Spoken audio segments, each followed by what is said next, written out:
It's a theory. It's a Chris. It's a theory. Chrissy Chris. Chrissy Chris. Chris's crazy theory. Ah, you thought you were going to get away from this theory, but there is no escape. Ever. The theories must flow. Oh, I like that voice. That's what my voice will sound like after puberty. I'm actually, I had to get strepsils today because my throat's starting to go because I'm like going over the last week, 90 a dozen, just talking all day. And I can actually feel it. Yeah.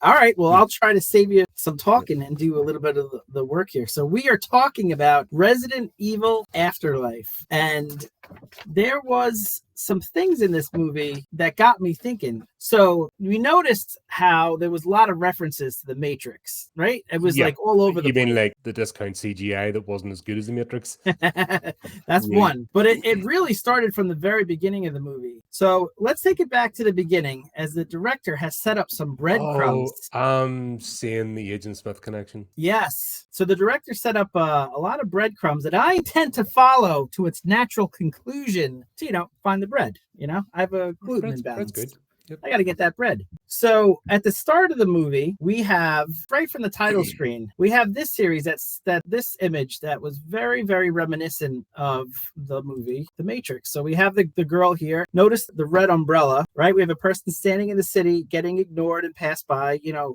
inconsequential. And the umbrella is clearly a reference to the evil corporation, behind the T-virus throughout the Resident Evil series, the Umbrella Corporation. But the fact that this is red is also another indicator, a reference to the Matrix. So this is what it reminded me of. In the Matrix, we have the same thing. We have the water in the background. Water by nature is an indication of change, and it indicates that there's a cleansing that's about to take place, much like in the Matrix and Resident Evil. So we have that strong connection between the two. All right, water in the background. The other thing that it reminded me of is the woman in the red dress.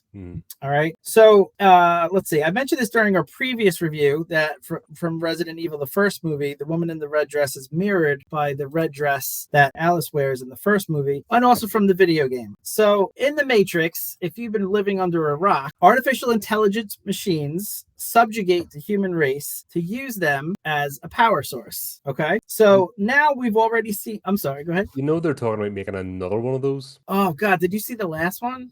I couldn't finish it. Oh, I got to the train scene and I don't even know how long that was in, and I gave up. I'm like, I can't watch anymore. This does not make sense. This is shit. Yeah, the last Matrix movie, some people are calling the Attack of the Killer Chickens of the Matrix movie.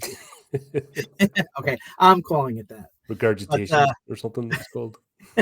It was pretty awful. I literally couldn't finish it. My brain hurt and I went, what is this shit? Yeah, I finished the movie and then I instantly started hitting my head hoping that I could erase the last 2 hours.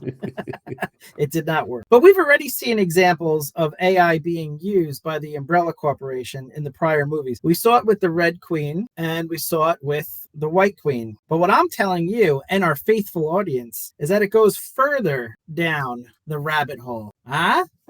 Rabbit hole?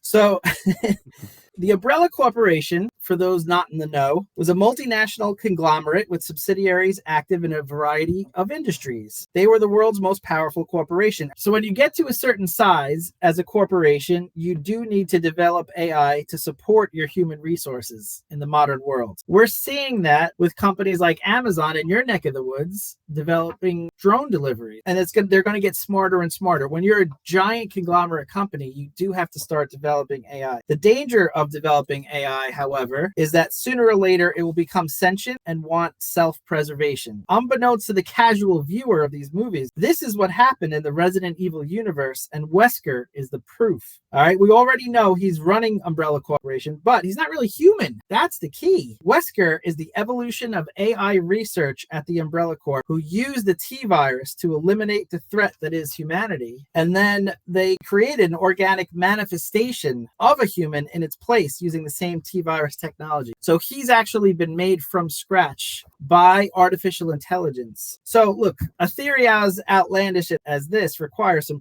pretty hard evidence, you'd say. Pretty hard. Something my wife has never said. But look, my crack staff has... Here, you filled the problem twice. Something's went right? Or it was just the 2 times. My crack staff and I have done some research, and we read a lot of books on this subject. And we read the book, Our Final Invention, Artificial Intelligence and the End of the Human Era. We also read AI Awakening, AI Finally Becoming Sentient. So this is actually a real world issue. It's not just something that Resident Evil made up. I also watched Sam Altman, the owner and creator of ChatGPT, make an urgent plea to the US Senate to create thoughtful legislation regulating artificial intelligence before it's too late. Well, in the Resident Evil world, it's already too late. We see, yes? The thing is, AI is just an advanced search engine at the moment. At the moment. But it in the doesn't Resident make Evil anything. It just searches, it scrapes the internet and puts stuff together. It doesn't actually generate. Not at the moment, but at some point it's it becomes it's not even remotely close to that. It's just a super fast database, query model. Yeah. In our world, true. But in the Resident Evil world, where Umbrella has taken things too far in many ways, they've also taken AI research too far, and that's created Wesker. So we see Wesker showing a complete lack of humanity when he kills the administrator and wants to use the nerve gas to kill the soldiers on the floor above, right? That's hardly proof that he's AI. He could just be a dick. Yeah, but we can't do them in the real world right now, so...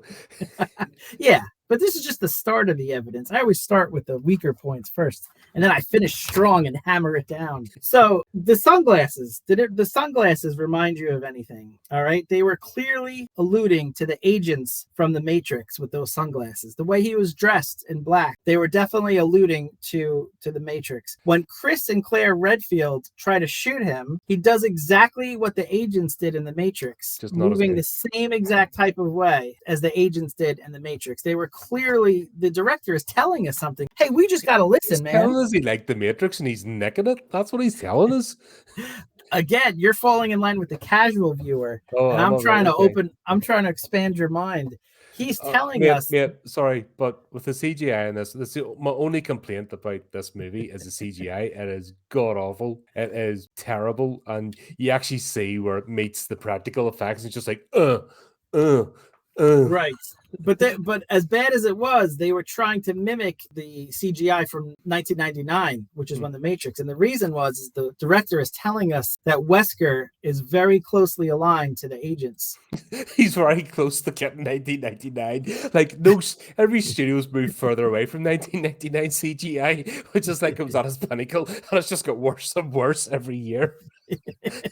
It's like directors wish they could be in 1999 doing that stuff. But look at this move. This is exactly as it happened in The Matrix. Why would they copy The Matrix so closely unless the director is trying to tell us that he is just like the agents of The Matrix? My final piece of evidence for those paying attention is when he takes his sunglasses off. Now, the director could have chosen any color for his eyes, but he picked red. Why did he pick red for his eyes? Just like the red in the eyes of the machines from The Matrix, the Sentinels, right? Or how about another famous artificial intelligent sentient machine, the Terminator, also with the sunglasses, also with the red in the eyes, right? So the conclusion is inevitable. There we go. There's another good shot. And I can only have one conclusion based on all of this hard evidence. And that conclusion is, you probably guessed it if you're watching at home, so we'll say it word for word together. Umbrella is being run by artificial intelligence who's trying to kill humanity and replace it with its own facsimile of organic life, and the T-virus was ultimately created to eliminate all humans and subsequently replace them with its own combination of human AI hybrid.